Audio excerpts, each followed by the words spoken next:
Si budget de la sécurité sociale n'est pas adopté, votre carte vitale ne marche plus, il n'y a plus de retraite. Non, il n'y a pas de risque de pénurie. Je n'ai jamais été informé. They're eating the dog, they're eating the cat. Vous avez forcément déjà vu un responsable politique sortir un énorme mensonge devant les caméras. Quand les personnes qui nous représentent mentent constamment et en toute impunité, que le langage devient une arme de manipulation, que reste-t-il de la démocratie ?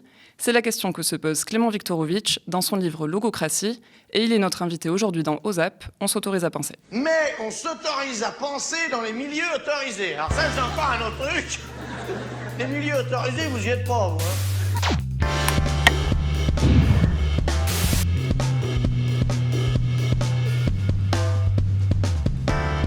Bonjour Clément. Bonjour. Alors tu es docteur en sciences politiques et professeur de rhétorique, notamment à Sciences Po, et tu es donc l'auteur de ce livre, Logocratie, aux éditions du Seuil. La logocratie, c'est un terme assez méconnu. Qu'est-ce que ça signifie ? La logocratie, plus qu'un terme méconnu, c'est un terme qui était devenu inusité. C'est un vieux concept qui émerge dans le courant du 19e siècle, mais en réalité qui est utilisé surtout en soviétologie dans la deuxième moitié du 20e siècle pour décrire le régime de la parole qui a cours dans les pays du bloc de l'Est, notamment l'URSS, mais aussi la Pologne. Cette idée que dans ces régimes, la parole se décorrèle totalement du réel, que la parole devient une forme de surréalité, c'est-à-dire une couche verbale que l'on rajoute par-dessus la réalité sans qu'elle ait de rapport avec le réel observable par les habitants et les habitantes de ces pays. La thèse de ce livre, c'est que cette logocratie, ce régime du langage que l'on a pu observer dans ces pays qui étaient des pays autoritaires, parfois même totalitaires, eh bien que ce régime du langage, en réalité, a pu reparaître au début du XXIe siècle dans des régimes que l'on appelle pourtant des démocraties représentatives. Les États-Unis avec Donald Trump, la Grande-Bretagne avec Boris Johnson, le Brésil avec Jair Bolsonaro, et même, et c'est toute la thèse du livre, la France avec Emmanuel Macron. Ce que j'essaye de montrer dans ce livre, c'est qu'en France, il y a eu une démultiplication des mensonges qui a amené la parole du gouvernement, la parole officielle, à se décorréler du réel, à nous dire parfois le contraire de ce qui était, à nous mentir frontalement, les yeux dans les yeux, sans avoir à en payer le prix, et en nous amenant donc, chacun et chacune d'entre nous, citoyennes et citoyens, dans un monde parallèle, un monde qu'ils nous ont décrit, qu'ils nous ont raconté, mais qui n'existe pas, un monde dont nous avons pourtant dû débattre et qui est pourtant devenu notre débat public démocratique. Et toute la thèse du livre, c'est que quand la logocratie fait irruption au sein de la démocratie représentative, quand au sein d'un régime démocratique dit démocratique, le débat public finit comme ça par perdre tout contact avec la réalité, quand le gouvernement peut mentir aux citoyennes et aux citoyens les yeux dans les yeux, eh bien c'est justement notre capacité à décider de notre avenir en commun qui s'efface également. Tu fais une distinction importante justement dans ton livre, c'est entre les mensonges du gouvernement et les mensonges de l'opposition. En quoi c'est différent ? Oui, c'est bien que tu poses la question immédiatement pour écarter cette objection qui est faite et qui est faite à juste titre. C'est vrai que quand je parle de ma thèse, de la thèse logocratique, on me dit généralement, mais très bien, tu te focalises sur les mensonges de l'exécutif, tu démontres qu'ils ont été nombreux, parfois quotidiens, peut-être qu'on aura l'occasion d'en rappeler, mais pourquoi ne te focalises-tu pas sur l'opposition ? Le Rassemblement national ne ment-il pas ? Si, bien sûr, oui, tout à fait. Et les socialistes, oui, ça leur arrive. Et la France insoumise, bien sûr, il y a des exemples tout à fait accablants, oui. Mais l'opposition, quand elle ment, ne représente qu'elle-même. C'est quelque chose qu'établit bien Pierre Rosanvallon, qui est un théoricien de la démocratie représentative, qui nous montre que dans nos régimes démocratiques, la parole de l'opposition n'engage que l'opposition. La parole de l'opposition s'insère dans ce qu'il appelle la sphère de la compétition électorale. Quand on est dans l'opposition et que l'on argumente, c'est toujours pour reprendre le pouvoir à un moment donné. Le gouvernement, lui, encore une fois, sa parole, elle est officielle, elle engage l'État. Au-delà, quand le gouvernement justifie des décisions, il justifie des décisions qu'il a prises en notre nom. Et ça, c'est quelque chose de fondamental. Quand le gouvernement décide quelque chose en notre nom à tous et à toutes, et qu'il nous ment les yeux dans les yeux, refusant de dire ce qu'il a décidé en notre nom, là, pour le coup, on atteint à une rupture franche du pacte démocratique. Là, pour le coup, on entre dans une autre sphère de la parole, qui est la parole officielle, la parole gouvernementale, la parole de responsabilité. Et c'est cette distinction cruciale dans les théories de la démocratie qui m'amène justement à me focaliser sur la parole du gouvernement et à émettre cette thèse que je défends dans ce livre, quand la parole du gouvernement se gorge de mensonges, alors que ça devrait être celle-ci qui, la dernière, tente de rester fidèle à la réalité, quand la parole du gouvernement se gorge de mensonges, alors le régime démocratique bascule dans autre chose. I did not have sexual relations with that woman. Ms. Lewinsky. Je n'ai pas, monsieur le député, je n'ai jamais eu de compte à l'étranger, ni maintenant, ni avant. Le mensonge a longtemps existé en politique. On se souvient d'exemples plus anciens comme Bill Clinton qui avait nié avoir eu des relations sexuelles avec Monica Lewinsky, ou alors en France avec Jérôme Cahuzac qui avait nié avoir des comptes à l'étranger. Mais ce que tu expliques dans ton livre, c'est que pendant longtemps, ça ne passait pas de mentir, et que même on reprochait plus à l'homme politique le fait d'avoir menti que les faits en eux-mêmes. Qu'est-ce qui a changé aujourd'hui ? Oui, ça c'est l'autre bonne question, et c'est l'autre objection qu'on fait immédiatement au livre, qui consiste à dire finalement, bon, le mensonge, les politiques mentent, la belle affaire, quelle nouvelle, quelle stupéfaction. Et effectivement, le mensonge et la politique ont partie liés depuis très longtemps, et quand on s'intéresse un peu aux écrits qui ont été consacrés au mensonge en politique sur ces 50 ou 60 dernières années, presque tous les traités ou tous les articles commencent en faisant cette remarque. Attention, dès lors qu'on prétend parler du mensonge et de la politique, on parle d'une relation très ancienne. Platon lui-même en parle déjà. Machiavel consacre à cette question des pages entières. Donc oui, bien sûr, dans la pratique du pouvoir, l'utilisation du mensonge a toujours eu cours. Elle a toujours permis aux gouvernantes et aux gouvernants de se maintenir au pouvoir. La raison d'État a toujours justifié que parfois on puisse s'accommoder de la réalité. Donc, qu'est-ce qui a changé aujourd'hui ? Ce qui a changé aujourd'hui, c'est en effet que les mensonges sont devenus courants, quotidiens, permanents et peuvent être énoncés les yeux dans les yeux. Les mensonges que tu as cités, Cahuzac en France, Bill Clinton aux États-Unis, on pourrait parler de l'affaire des diamants de Bokassa avec Valéry Giscard d'Estaing, on pourrait même parler de grands récits nationaux tels que le récit qui s'impose au lendemain de la Seconde Guerre mondiale en France. La France était résistante, tous les Français et toutes les Françaises étaient résistants et résistantes. Bon, ces grands mensonges, qu'il s'agisse de mensonges embarrassés du pouvoir pour dissimuler une affaire grave ou qu'il s'agisse de fiction nationale, sont des exceptionnalités dans la parole publique. Ce sont des occurrences qui percent la toile du langage quotidien. On les remarque, on les repère, et quand on les identifie, on les dénonce. Et celles et ceux qui y ont recours en sont généralement stigmatisés, conspués, disqualifiés parfois. Tu citais Jérôme Cahuzac en France. Ce qui est intéressant, c'est qu'aujourd'hui, quand on parle de Jérôme Cahuzac, on n'en parle jamais, ou presque, pour l'affaire de fond, qui est gravissime. Un ministre des Finances chargé de lutter contre la fraude fiscale, qui était un fraudeur lui-même. Un ministre des Finances qui était chargé de tout déployer pour aller chercher celles et ceux qui trichent sur le fisc et qui lui-même fraudait le fisc. C'est une affaire gravissime. C'est immense, c'est énorme. Mais plus personne ne le rappelle.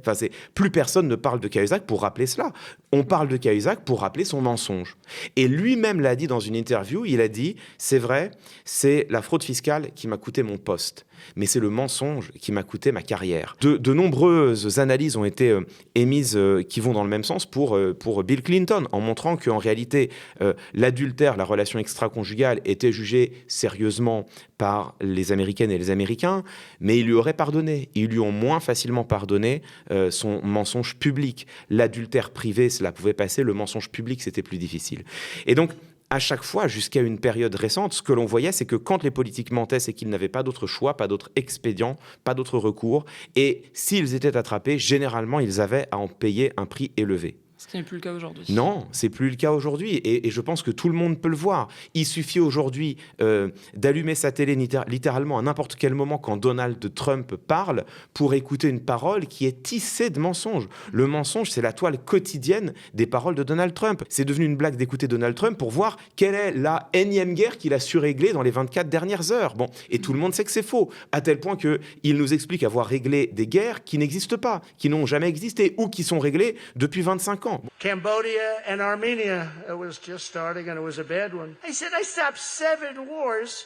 Sur le premier mandat de Donald Trump, le Washington Post a tenté de faire un décompte exhaustif de ses mensonges et de ses approximations. Le Washington Post s'est arrêté à plus de 30 000. 30 000 mensonges et approximations sur son premier mandat. En 4 ans, donc. En 4 ans, exactement. Donald Trump n'est pas le seul, et n'est pas le seul à ce moment-là à faire basculer la parole d'un État entier dans le mensonge. Parce que toi, c'est à ce moment-là, en fait, tu dates à 2017, le basculement, justement... 2016-2017. 2016-2017, pourquoi ? Surtout 2016, parce que 2016, il se passe 2 choses en même temps. Il se passe l'élection de Donald Trump, une élection, encore une fois, tissée de mensonges. Il n'a eu de cesse de mentir pendant toute la campagne électorale. Et 2016, en Grande-Bretagne, c'est la campagne du Brexit. Et le camp du Leave, donc le camp qui argumentait de vouloir quitter l'Union européenne, européenne, le camp du Brexit, donc du Leave, n'a cessé là aussi de mentir avec un acteur en particulier, Boris Johnson. Boris Johnson qui promettait à l'époque, par exemple, un mensonge parmi tant d'autres, qui promettait par exemple qu'en quittant l'Union européenne, la Grande-Bretagne récupérerait 350 millions de livres par semaine qui pourraient être réinjectés dans le système de santé. C'était faux. C'était officiellement faux. Les chiffres officiels montraient que c'était faux. Tout le monde avait démontré que c'était faux. Tous les historiens, tous les politistes, tous les économistes, tous les statisticiens, tout le monde avait dit mais c'est un mensonge. Le chiffre, c'est pas celui-là. Et même le chiffre réel, c'est plus compliqué que ça parce qu'il y a des questions de commerce, de traités. C'est plus compliqué. On peut pas se contenter de chiffrer comme ça. Mais au-delà d'être plus compliqué, c'est surtout faux. Boris Johnson a répété le chiffre matin, midi et soir. Il l'a même écrit en lettres rouges immenses sur son bus de campagne. Et donc ça, 2016, c'est le moment où deux acteurs majeurs dans des démocraties dites représentatives occidentales, la Grande-Bretagne et les États-Unis, ont été élus, ou du moins ont triomphé lors d'une campagne en mentant. Et c'est intéressant puisqu'en France, 2016, c'est aussi l'acte de naissance de la campagne d'Emmanuel Macron à l'élection présidentielle, une campagne qui a été moins mensongère que vide. Ça, pour le coup, c'est pas moi qui le dis, c'est Damon Mayafre, un linguiste français qui a étudié les discours d'Emmanuel Macron pendant la campagne électorale de 2017, qui les a étudiés avec la machine, donc avec des algorithmes d'intelligence artificielle qui ont fait de l'analyse quantitative des mots utilisés par Emmanuel Macron. Et la conclusion est sans appel. Damon Mayafre démontre que Emmanuel Macron a été élu en 2016-2017 avec une campagne vide. Il n'a jamais rien dit de ce qu'il allait faire. Alors tu me diras, c'est pas nouveau, c'est pas le premier. Certes, jamais dans cette ampleur. Jamais dans cette ampleur. Après avoir été élu sur une campagne vide, et ça pour le coup, c'est mon travail, c'est ce que je montre dans ce livre, à partir de 2017, il a gouverné par le mensonge, dans des proportions moindres assurément que Donald Trump, dans des proportions sans doute au moins comparables à ce qu'a fait Boris Johnson en Grande-Bretagne. Avant de revenir sur Emmanuel Macron, j'aimerais revenir sur un deuxième terme que tu emploies dans ton livre, c'est celui de anticatastase. Est-ce que tu peux m'expliquer ce que ça veut dire ? Et aussi, quel est l'intérêt de retrouver des termes qui sont assez peu utilisés justement pour dénoncer ce système ? Oui, l'anticatastase, effectivement, c'est un concept que je n'ai pas inventé, mais que j'ai été récupéré, qui rôdait dans les tréfonds de vieux manuels de stylistique, à tel point que le mot avait rarement été utilisé dans l'analyse littéraire ou stylistique. L'anticatastase, c'est une figure de style qui désigne un énoncé contredisant frontalement le réel. Si je te regarde dans les yeux et que je te dis, dis donc, elle est magnifique ta chemise verte, je commets une anticatastase. C'est-à-dire que cet énoncé est faux et tout le monde peut le constater. Tu comprends bien à cet instant-là pourquoi est-ce que cette figure de style a été peu usitée, parce qu'il y a peu d'occasions d'utiliser une telle figure, sauf pour faire de l'humour absurde ou sauf pour faire de la grande ironie. Donc l'anticatastase, c'est un terme qui était tombé en désuétude dans l'analyse stylistique et qui tout d'un coup, là, me semble-t-il, dans le contexte où nous nous situons, reprend une véritable actualité. Parce que j'ai parlé de la démultiplication des mensonges, mais ce qui inaugure une nouvelle ère du mensonge en politique, c'est pas seulement que les mensonges sont devenus plus fréquents, qu'ils se sont démultipliés, qu'ils ont été banalisés. Ce qui fait qu'on bascule dans une nouvelle ère du mensonge, c'est aussi que, de manière qualitative, ce ne sont plus les mêmes mensonges. La définition d'un mensonge, c'est qu'il cherche à occulter le réel. Il cherche à déguiser, camoufler, masquer le réel, à se substituer à lui.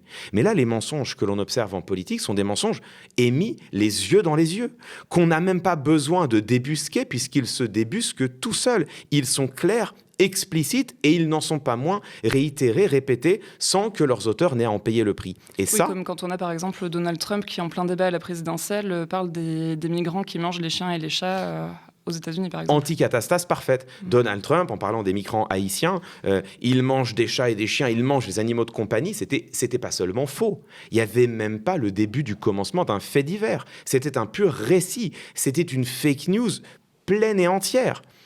Ça avait déjà été débunké. Ça ne l'a pas empêché de réitérer ça lors d'un débat devant des millions et des millions de téléspectateurs et téléspectatrices états-uniens et états-uniennes. Mais en France aussi, les exemples au sein de la Macronie ne manquent pas. Tiens, je prends un des derniers en date, mais qui peut-être a choqué une partie de celles et ceux qui nous écoutent.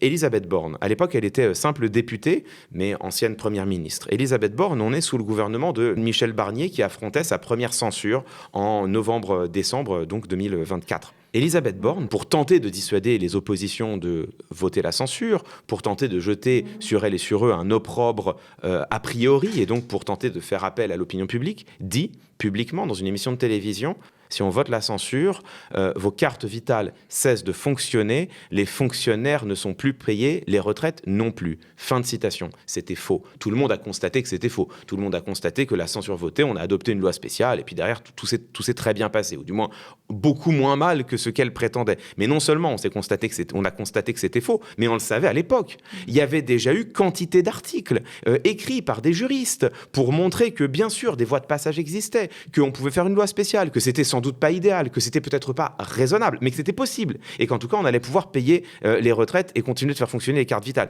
Tout le monde savait que c'était faux. Quand elle le dit, tout le monde sait que c'est faux. Elle le dit néanmoins. Elle contredit le réel, les yeux dans les yeux. Et des exemples de cet acabit, il y en a des dizaines et des dizaines.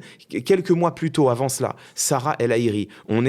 Sarah El Haïry est ministre de la Jeunesse, secrétaire d'État chargée de la jeunesse. On est à l'époque en plein mouvement social à Sciences Po, mouvement social en faveur des Palestiniens et des Palestiniennes de Gaza. Le mouvement social se passe bien, tout le monde le sait. Les chercheurs et chercheuses présents et présentes sur place en témoignent. Ça se passe bien, il n'y a pas de problème, il n'y a pas de difficulté. La plus grande difficulté à déplorer, ça a été, je cite l'administrateur provisoire de Sciences Po qui s'exprime à l'époque dans la presse, la plus grande violence, ça a été une manifestation légèrement bruyante dans l'escalier de la présidence. Fin de citation. Bon, Sarah El Haïry, publiquement, secrétaire d'État à la jeunesse, nous dit « On a mis Sciences Po à feu et à sang. On a mis Sciences Po à sac. Tout le monde sait que c'est faux. C'est écrit dans Le Monde que c'est faux. L'administrateur provisoire de Sciences Po dit que c'est faux. Elle le dit néanmoins. Tout ça, ce ne sont pas des mensonges. Parce qu'il n'y a même pas besoin de les débusquer. Il n'y a même pas besoin de les repérer. Ils se disent eux-mêmes. Ce sont des anticatastases. Cette figure de style tellement audacieuse qu'elle n'était presque jamais utilisée et donc que le mot était tombé en désuétude, est devenue aujourd'hui l'une des armes quotidiennes des gouvernements qui basculent dans la logocratie, les États-Unis, la France. Et cet exemple de Sarah El Haïry, il en rappelle un autre aussi, c'est quand le ministre de l'Intérieur, Castaner, en 2019, avait dit que les Gilets jaunes avaient attaqué un hôpital. En fait, le parallèle, il est intéressant et je vais me permettre une parenthèse ici parce que ce parallèle que tu traces, il est presque à la source du livre. Pas à la source de mes réflexions, mais à la source de mon besoin de les coucher par écrit. Je me souviens très bien de ce moment où Christophe Castaner, le 1er mai 2019, en parlant de la manifestation du 1er mai et des Gilets jaunes qui s'étaient réfugiés dans un hôpital, dit « Aujourd'hui, on a attaqué un hôpital. On a attaqué des soignantes et des soignants. » Il dit ça le soir d'un ton martial, déterminé. On a appris très vite, on a appris que c'était totalement faux, que c'était de la pure désinformation et qu'en réalité, c'était des manifestantes et manifestants qui s'étaient retrouvés pris dans une nasse, coincés dans un nuage de gaz lacrymogène, qui ont cherché la première issue possible parce que l'air était devenu suffocant, irrespirable. Il se trouve que l'issue, c'était une porte qu'ils ont défoncée sans savoir où ça menait. Rien à voir avec une attaque. Voilà, rien à voir avec une attaque. Ça menait dans un service de réanimation d'un hôpital. Il se trouve que, passé une peur initiale qu'on peut comprendre, on voit des manifestants défoncer une porte, du point de vue des soignants, ça peut être effectivement effrayant. Passé la frayeur initiale, non seulement tout s'est bien passé, mais même les soignantes et les soignants ont accueilli les manifestants les ont soignés. Rien à voir avec ce qu'a décrit Castaner. Et moi, à l'époque, quand j'entends ça, je suis sur un plateau de chaîne d'infos en télévision. Très rapidement, on a la preuve que Castaner a menti et je me souviens d'en avoir conçu une colère vibrante et de dire ce jour-là sur le plateau « Mesdames, Messieurs, nous venons d'assister à un mensonge d'État. » Et je me souviens de dire ça avec la voix grave, vibrante moi aussi, et le sentiment d'observer quelque chose de singulier et de grave dans le déroulé normal du discours politique et du débat politique. Ça, c'était 2019. L'épisode avec Sarah El Haïry que j'ai raconté, je l'ai vécu là aussi en direct, cette fois-ci sur Twitch. J'étais sur un de mes lives, puis j'écoute l'interview de Sarah El Haïry et puis je tombe sur cette anticatastase. Et mon premier réflexe, c'est d'éclater de rire.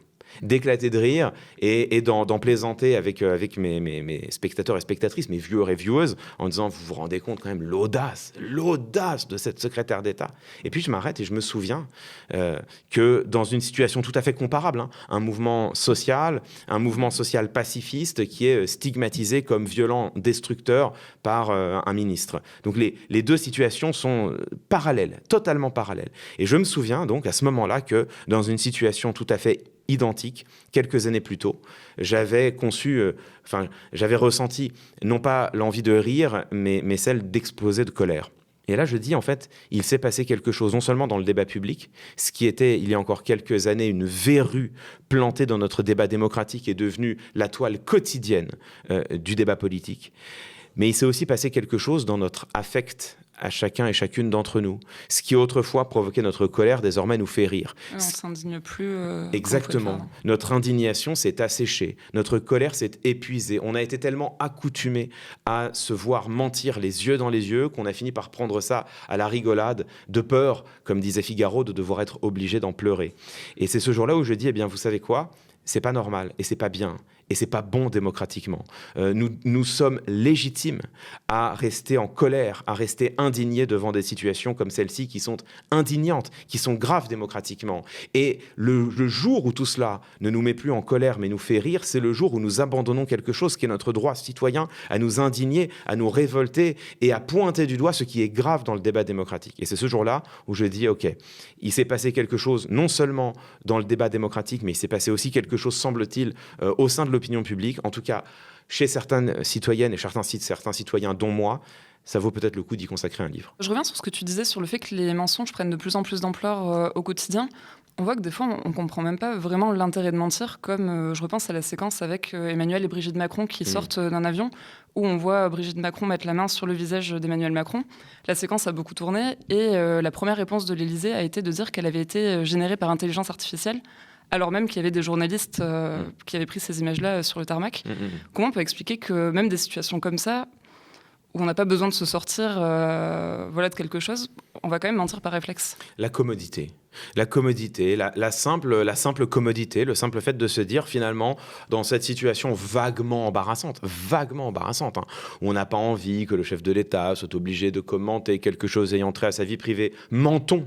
Dans le doute, mentons. Ce qui hier était le dernier expédient est devenu le premier réflexe. C'est tout de même une évolution frappante. Et je crois que cet exemple-là, je pense, suffit à démontrer à quel point est-ce qu'il y a bien une rupture dans le rapport de la politique au mensonge et du gouvernement au mensonge. Cet exemple est absolument terrible. Le réflexe du gouvernement, enfin pas du gouvernement, le réflexe de l'Élysée, c'est effectivement de dire ces images sont générées par intelligence artificielle. Elles ont été prises par un reporter d'AP, Associated Press, l'une des plus grandes agences de presse au monde. Donc déjà, première question, où sont passés les communicants compétents? À quel moment ils peuvent imaginer une seule seconde que ce mensonge ne va pas être instantanément débusqué par le reporter présent et qui possède les rushs, qui peut le démontrer et qui n'a même pas besoin de le démontrer, il est respecté. Tout le monde sait que ça n'est pas un troll russe sur les réseaux sociaux. Bon, donc déjà, il y a quand même là ici un sérieux problème de compétence. En même temps, ils n'ont jamais à payer le prix de leur mensonge. Pourquoi chercheraient-ils à bien travailler? Après tout, leur travail de sagouin, manifestement, leur suffit à être encore en place. On pourra en parler peut-être. Donc, première réponse. Et effectivement, deuxième observation, on voit bien là combien est-ce que le mensonge est devenu une arme banale. Il y a plus de problème. On peut s'en servir comme auparavant, on se servait de la langue de bois. C'est-à-dire qu'auparavant, dès lors qu'on se sentait vaguement mis en danger par une question, on faisait de la langue de bois, de la langue floue, empoulée, complexifiée. On noyait le réel derrière des couches et des couches de protection qui le rendaient ouaté, cotonneux, difficilement compréhensible. Bon, là, on voit que le réflexe n'est plus à la langue de bois, mais au mensonge. On ne s'embarrasse plus de maquiller le réel, on ne s'embarrasse plus de le déguiser sous des couches et des couches de langue de bois. On ment purement, simplement et frontalement, ça suffit, et de toute façon, on n'aura jamais à en payer le prix. Et parfois même avec fierté, puisque je pense à l'épisode de Marlène Schiappa qui, sur une émission télévisée en tant que participante, parle d'elle quand elle était ministre et disait qu'à l'époque, le réflexe, c'était embrouiller, je ne sais plus comment elle le dit exactement, mais... Ne réponds jamais, ne réponds à rien, embrouille-les. Je ne réponds à aucune question. Élément de langage, le gouvernement reviendra vers vous ultérieurement. Je passe en mode langue de bois, pardon, mais j'ai un mode comme ça qui est activé depuis 20 ans. Il existe ce mode et je peux le faire on-off. Donc je me mets on, je me dis, réponds jamais, réponds à rien, embrouille-les, etc. La séquence a été isolée par l'émission de M6, Les Traîtres, et elle a peut-être même été relayée, poussée, retweetée, je n'en sais rien, il faudrait vérifier, par Marlène Schiappa elle-même. En tout cas, ça n'a pas dérangé Marlène Schiappa, semble-t-il. Mais c'est vrai que je me suis arrêté, je me suis permis, moi, de m'arrêter sur cette séquence et d'essayer de la réinterpréter politiquement, parce que là, il se passe quand même quelque chose. Marlène Schiappa au gouvernement pendant des années et des années, je n'ai pas compté, mais au moins 6 ans ministre. Marlène Schiappa qui nous explique maintenant, très tranquillement, dans sa nouvelle vie d'influenceuse, de star de la télé-réalité, c'est tout à fait respectable, et elle peut, si elle le désire, exercer cette profession, mais elle nous révèle à cette occasion que effectivement, elle a passé 6 années à mentir, que son premier réflexe dès lors qu'elle était mise en difficulté, c'était ne réponds jamais, ne réponds à rien, embrouille-les. Et c'est vrai que pour moi, cette déclaration qui semble anecdotique, qui est faite au détour d'une plaidoirie qu'elle fait dans un jeu pour essayer de gagner dans les traîtres, c'est ça qui est terrible. C'est-à-dire que à ce moment-là, son seul enjeu, c'est d'essayer de gagner dans les traîtres, c'est-à-dire littéralement une partie de loup-garou à la télévision. Et pour gagner dans les traîtres, elle en vient à nous faire une révélation sincère sur sa pratique du pouvoir et plus généralement la pratique de la Macronie au pouvoir. Et c'est là qu'on voit que tout ce que je dénonce dans le livre, c'est après, cette séquence, elle sort après que j'ai terminé de rédiger Logocratie. Tout ce que je dénonce dans le livre comme un système, comme quelque chose de généralisé, qui a été impulsé de l'Élysée, qu'on voit dans la bouche du chef de l'État, mais qui s'est étendu derrière à chacun et chacune de ses ministres, les dizaines et les dizaines d'exemples que je montre, elles nous confirment ce que j'analyse moi, c'est-à-dire le fait qu'il y a bien un système conscient, volontaire, d'embrouiller le débat public. Et j'y reviens, mais ça n'est pas anecdotique. Le rôle des ministres, ça devrait être d'éclairer le débat public pour nous permettre à chacun et chacune d'entre nous de nous forger une idée éclairée sur les problèmes publics, de voter en pleine conscience, parce que c'est quand même ça la définition la plus minimale qui soit de la démocratie. La définition la moins optimiste, la moins ambitieuse, la définition même la plus cynique de la démocratie, c'est de dire que c'est un régime dans lequel les citoyennes et les citoyens ont le droit, une fois de temps en temps, de choisir leurs gouvernants et de les choisir en fonction de ce qu'ils et elles ont dit. Mais si les gouvernants en poste refusent de dire ce qu'ils font, si l'art de communiquer, si l'art d'expliquer son action politique devient un art de ne pas dire, c'est le titre que nous avons donné avec mon collègue Ferdinand Barbet à notre seule en scène, l'art de ne pas dire. Si l'art du gouvernement devient un art de ne pas dire, de ne pas assumer, de ne pas expliquer, de masquer, de maquiller, de déguiser, bref, tout, sauf d'assumer ce qu'ils font. Alors comment pouvons-nous faire pour nous forger un avis éclairé sur les problèmes publics ? Et si les citoyennes et les citoyens ne peuvent plus se forger un avis éclairé sur les problèmes publics, si le débat public devient un art d'obscurcir plutôt que d'éclairer, que devient la démocratie ? Qu'est encore la démocratie quand on n'a plus de quoi se fonder un jugement éclairé ? Ça devient un concours de popularité. Je crois que personne n'imagine qu'un concours de popularité soit réellement une manière pour les citoyennes et les citoyens de décider de leur avenir en commun. Et ça, c'est la définition même de la souveraineté populaire. Et là, on voit bien que tout ce dont on parle là, et ce dont je parle dans ce livre, ces questions de débat public, de loyauté du débat démocratique et des discours politiques, ces questions-là ne sont pas accessoires. Elles sont essentielles. Si cette loyauté-là disparaît, si cette honnêteté-là est absente du débat démocratique et du discours gouvernemental, alors c'est l'idéal démocratique lui-même qui finit par s'étioler. Et ce que tu expliques bien, c'est que le langage, les paroles employées, ça contribue énormément à ce glissement hors de la démocratie. Où, par exemple, tu parles de l'expression violence policière, où on était en plein gilet jaune, c'est ça, à ce moment-là, et le gouvernement a décidé qu'il ne fallait pas utiliser, il ne fallait pas parler de violence policière, alors même que les chiffres montraient que les gens étaient victimes de violences policières, que certains étaient mutilés, etc. Mais le gouvernement allait quand même déclarer que non, il ne fallait pas parler de violences policières. Quand j'entends le mot violence policière, personnellement, je m'étouffe. La police exerce une violence, certes, mais une violence légitime. On est en pleine anticatastase. Les mots de Gérald Darmanin, quand j'entends violence policière, moi je m'étouffe. Ce qui est terrible de dire ça après le drame qui arrive à George Floyd aux États-Unis et des drames comparables qui ont eu lieu en France.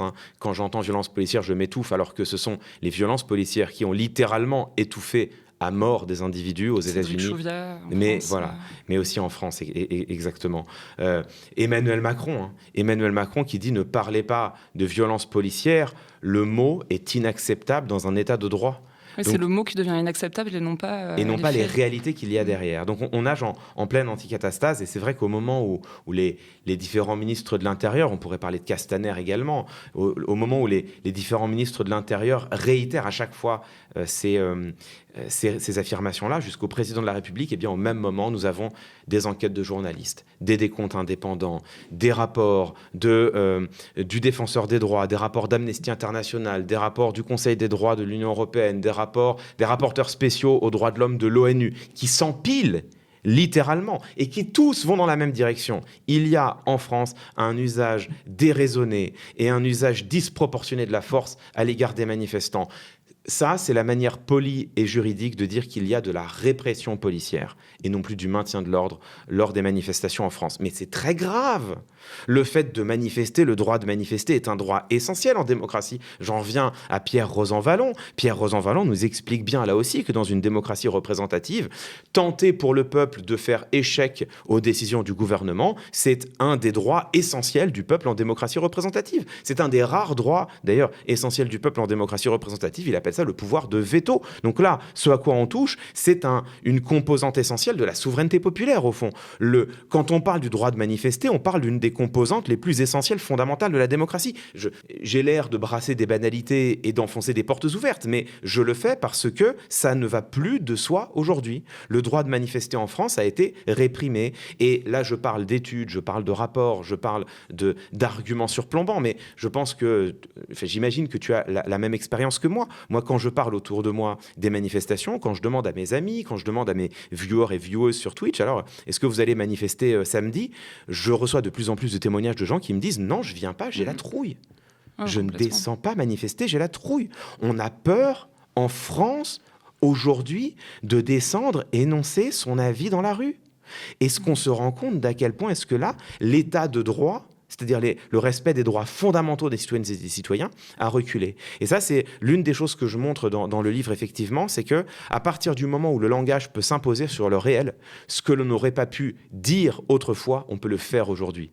Précisément parce qu'on n'a plus à le dire. Et donc, hélas, le corollaire de voir le débat public démocratique s'étioler sous l'effet d'une parole logocratique, le corollaire, la plupart du temps, c'est de voir également l'état de droit reculer. Parce que s'attaquer à l'état de droit, c'est s'attaquer à quelque chose qui devrait être intangible et sacré au sein de la démocratie. À partir du moment où tu peux t'y attaquer sans le dire, tu peux le faire reculer sans avoir à l'assumer. C'est ce qui s'est passé en France avec les violences policières. Et ça va même bien au-delà, puisque la parole logocratique, c'est une parole qui se permet d'aller modifier jusqu'au sens des mots et de transformer des mots qui auparavant énonçaient des idéaux fondamentaux sur lesquels notre régime démocratique est assis. Eh bien, ces mots ont été retournés contre eux-mêmes et retournés contre l'idéal démocratique. C'est le cas de l'état de droit. J'ai dit tout à l'heure, dans une démocratie, l'état de droit devrait être intangible et sacré. Bruno Retailleau, ministre de l'Intérieur, il a dit l'inverse. L'état de droit n'est ni intangible ni sacré. Alors, en théorie de la démocratie, si.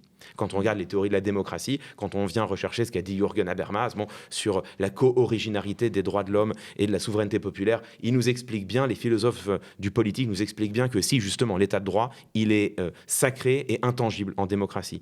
Bruno Retailleau l'attaque. Mais il l'attaque pourquoi ? Parce que, là aussi, le langage a été manipulé. Des mots positifs ont été retournés contre eux-mêmes. L'état de droit... Et l'attaque contre l'état de droit, c'est la dernière étape d'une attaque contre le gouvernement des juges, c'est l'expression de Laurent Wauquiez, contre des coups d'état de droit, pour parler simplement du travail normal du Conseil constitutionnel en France. Bref, on peut faire n'importe quoi avec le langage, on peut retourner le langage contre le réel, et une fois qu'on a retourné le langage contre le réel, on peut retourner le réel contre l'état de droit et contre l'idéal démocratique. Et ce que tu disais sur la répression des manifestants ou la défiance envers la justice, en fait, ça, c'est ce qu'on retrouve à la fois au Brésil, aux États-Unis ou même en France. En fait, c'est que tout ce qui peut faire office de contre-pouvoir, on va essayer de le discréditer. Donc voilà, ça passe par la justice, les médias aussi, les ONG, les chercheurs. Ça, c'est quelque chose que tu as constaté Oui, et puis j'ai essayé de le montrer. Il y a une partie, il y a aussi une dimension comparative dans ce livre. Alors, la dimension comparative, elle est exploratoire, parce que moi, je suis avant tout spécialiste de la politique française. Donc, j'ai essayé de tracer des axes de comparaison. Mais ce travail, bien sûr, c'est une première brique. S'il est jugé de qualité par mes collègues chercheurs et chercheuses, il faudra le prolonger, bien évidemment. Mais j'ai commencé, effectivement, à tracer ces comparaisons, et elles sont accablantes. C'est-à-dire que quand on compare notamment les États-Unis de Trump et le Brésil de Bolsonaro, on se rend compte, comme tu l'as très bien dit, qu'en effet, ce sont les mêmes contre-pouvoirs qui sont d'abord attaqués. L'université, parce que ceux qui peuvent rappeler la réalité à ce qu'elle est et le démontrer, ce sont notamment les chercheurs et les chercheuses. La presse, parce que celles et ceux qui peuvent documenter l'action réelle du gouvernement, ce sont les journalistes.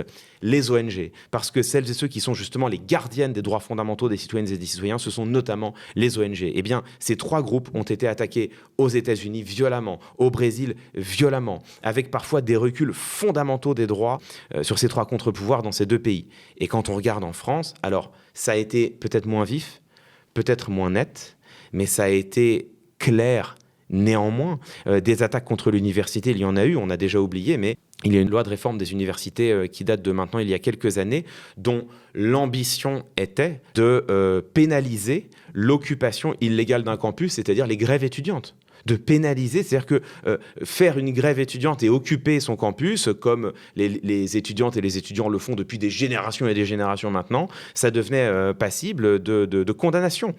La même loi voulait s'attaquer à l'indépendance des chercheurs et des chercheuses, à leur liberté académique, à la liberté de ce qu'ils et elles enseignent, en disant les enseignements à l'université doivent respecter les valeurs de la République. Manque de peau, les valeurs de la République ne sont pas définies juridiquement. Alors, quand on dit que les chercheurs et les chercheuses dans leurs enseignements doivent respecter quelque chose qui n'est pas défini juridiquement, soit ça n'est pas opérant, dans ce cas-là, pourquoi l'écrire, soit on va l'opérer, et dans ce cas-là, que faut-il respecter? Jusqu'où vont les libertés académiques? Qu'est-ce que j'ai le droit de dire et de ne pas dire dans mon amphi? Qui peut me le dire précisément, puisque je dois respecter quelque chose qui est fantomatique et qui donc, potentiellement, peut être retourné contre moi? C'était une attaque violente contre l'université, et les chercheurs et les chercheuses s'en étaient émus. Ça a finalement été retiré. Mais à peine, enfin, je veux dire, au dernier moment. Bon, la presse également, enfin, l'association de la presse présidentielle, ce ne sont pas de dangereux gauchistes, hein, l'association de la presse présidentielle régulièrement s'émeuvent du fait que les journalistes ne peuvent pas faire leur travail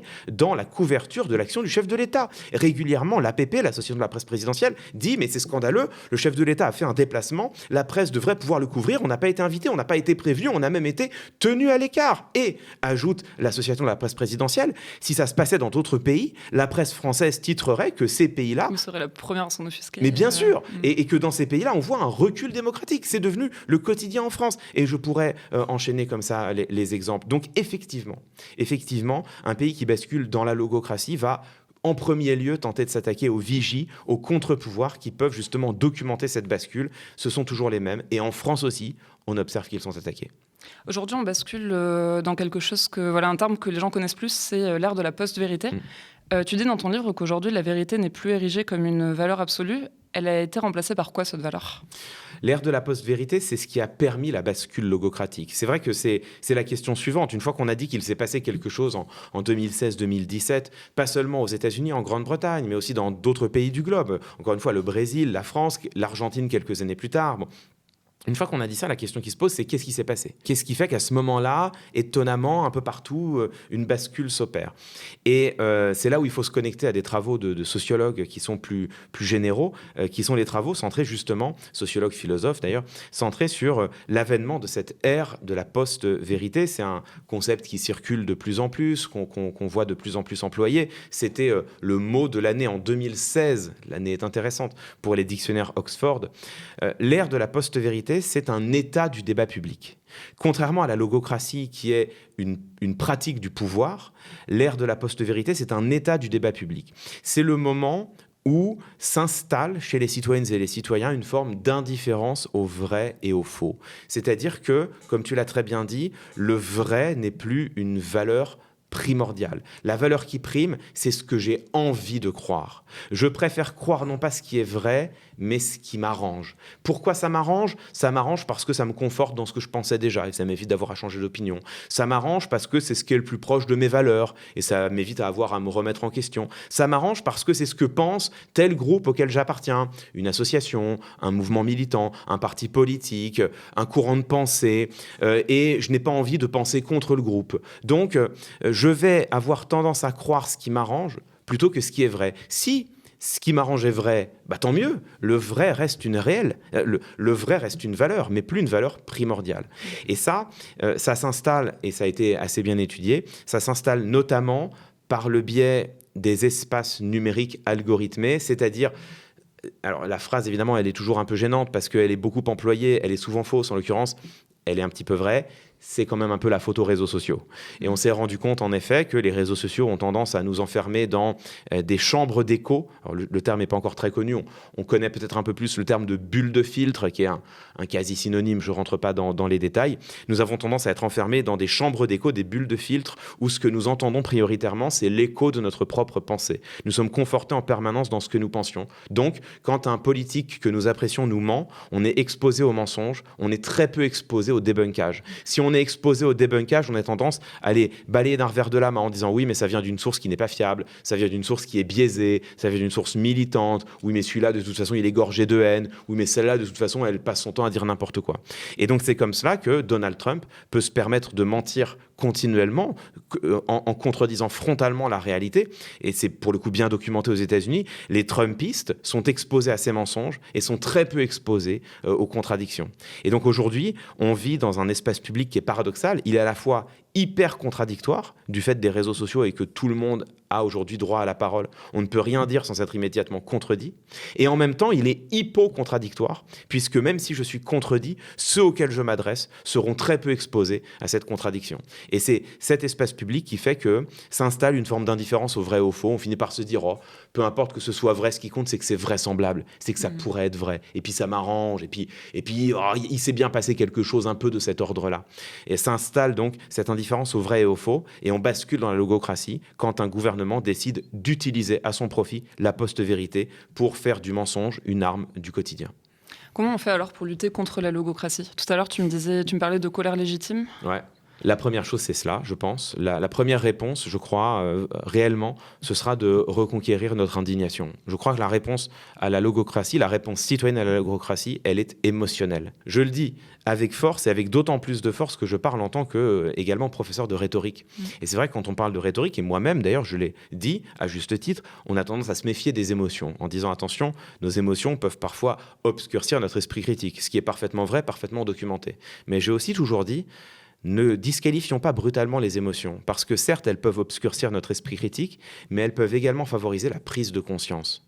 Le moment où on cesse de s'indigner, c'est le moment où on cesse de prendre conscience d'à quel point la réalité est indignante. Et je crois qu'elle l'est en ce moment. Je crois que ce dont nous parlons depuis tout à l'heure, c'est extrêmement grave. Je crois qu'abdiquer notre démocratie, c'est abdiquer un des trésors que nous avions de plus précieux. Et je le dis là aussi, avec d'autant plus de force que je ne suis pas un grand fan de la démocratie représentative. Je ne m'en suis jamais caché. Je l'ai toujours trouvée profondément insatisfaisante, profondément frustrante. J'ai toujours dit que moi, je rêvais plutôt d'une démocratie qui s'approfondirait, qui irait vers plus de participation, plus de délibération, peut-être même de manière très radicale.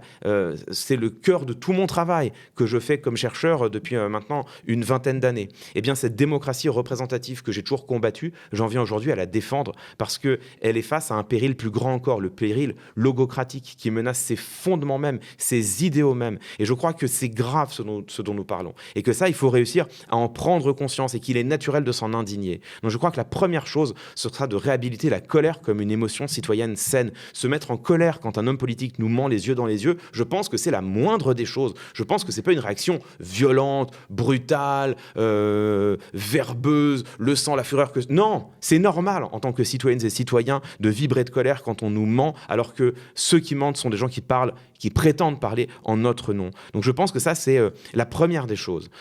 Et c'est ce à quoi je contribue aussi à travailler. C'est aussi pour ça qu'aujourd'hui, je suis sur Twitch et que j'essaie de documenter au quotidien la parole, notamment du gouvernement. C'est aussi pour ça, d'ailleurs, que j'ai tendance à traiter davantage la parole du gouvernement plutôt que les autres paroles, notamment celle de l'opposition. Parce que la parole gouvernementale, encore une fois, elle est plus grave et elle a plus de portée que les autres et elle mérite, je crois, qu'on s'y attarde. Ça, c'est la première réponse. Reconquérir notre indignation.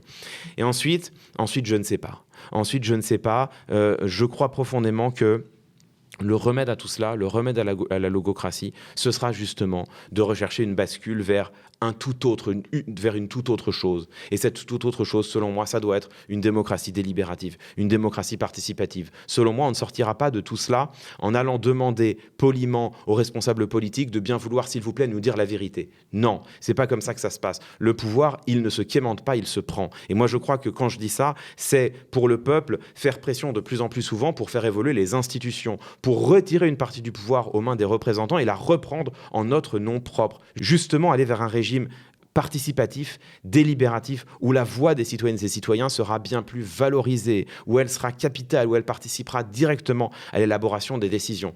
Et là, peut-être peut-être seulement, verra-t-on davantage d'éthique dans la parole politique. En tout cas, c'est mon souhait, c'est mon espoir, et c'est un des chemins que j'identifie en ce qui me concerne. Merci Clément d'avoir été avec nous. Merci beaucoup. Donc, tu es présent sur Twitch donc 3 fois par semaine, et tu as aussi ton spectacle qui est en tournée dans toute la France, donc l'art de ne pas dire. On est en tournée là jusque fin avril, et on réfléchit à notre tournée 2026-2027, sans doute des annonces à venir, parce que là pour l'instant tout est presque complet.